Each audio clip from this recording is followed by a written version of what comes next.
Was there a war of angels between Genesis 1 verse 1 and Genesis 1 verse 2? Hi, I'm Bryn Jocelyn, a Bible nerd trying to better understand my Bible and help others do the same.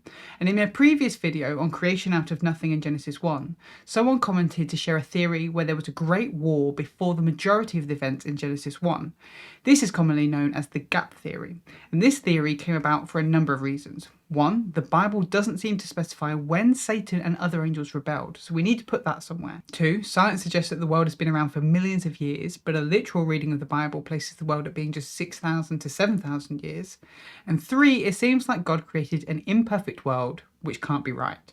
To recap, Genesis 1 verses 1 to 2 reads, "In the beginning God created the heavens and the earth.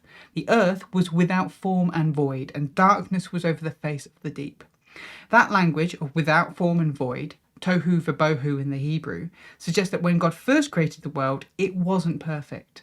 So the gap theory comes in to solve these problems.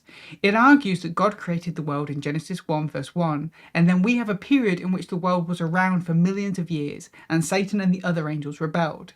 This then led to a great war which led the world ravaged, so that when we pick up in Genesis 1 verse 2 with an earth without form and void, that then makes sense.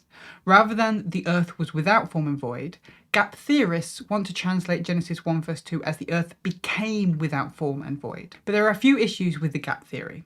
First of all, the original Hebrew doesn't allow for this interpretation. To get technical, Hebrew has a way of showing you when a series of events are sequential. It's called the vav consecutive. This is where the Hebrew letter vav is added to the start of a series of verbs to say this happened, and then this happened, and then this happened.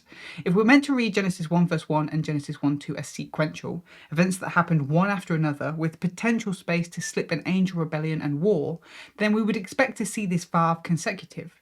But we don't. In fact, Hebrew has a way of showing that two events didn't happen one after another, but around the same time. This is called the vav disjunctive, where the Hebrew letter vav is added to a noun to break up the flow of the verbs. So the Hebrew specifically tells us that verse 1 sets up the story, God creating the heavens and the earth, and then verse 2 starts that sequence of events that explains how God creates the heavens and the earth. We get that vav conjunctive after verse 2.